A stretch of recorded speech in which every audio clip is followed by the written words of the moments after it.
অসম পৰা যোৱা গাড়ীবিলাকক তেওঁলোকক টুৰিষ্ট স্পটত যাব দিয়া নিদিছিলে, বাধা প্ৰদান কৰিছে। তাৰ পৰিপ্ৰেক্ষিতত আমাৰ ইয়াত টুৰিষ্ট যিবিলাক আমাৰ মটৰ এছ'চিয়েশ্যন আছে তেওঁলোকে আজি ইয়াত এটা চিম্বলিক প্ৰতিবাদ কাৰ্যসূচী গ্ৰহণ কৰি তেওঁলোকৰ গাড়ীবিলাককো বাধা প্ৰদান কৰিছিলে। ইতিমধ্যে আমাৰ কামৰূপ মহানগৰ জিলাৰ প্ৰশাসন আৰু মেঘালয় যিটো ৰিভই ডিষ্ট্ৰিক্টৰ প্ৰশাসন আৰু আমাৰ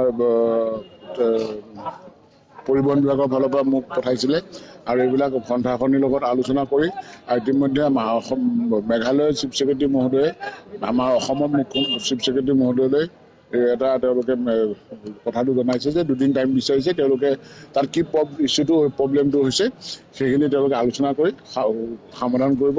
আৰু এইটো আচলতে বিজনেছ ৰিলেটেড তেওঁলোকৰ যিটো মানে গাড়ীখিনি ইয়াৰ গাড়ীখিনি তাত গ'লে তেওঁলোকে ভাবিছে যে তেওঁলোকৰ অসুবিধা হ'ব। আচলতে এইটো নহয়। আমাৰ দুয়োখন ৰাজ্যৰ এটা যিটো খুব সুন্দৰ ভাতৃত্ববোধৰ এটা নিদৰ্শন সেইখিনি সদায় বৰ্তি থাকিব।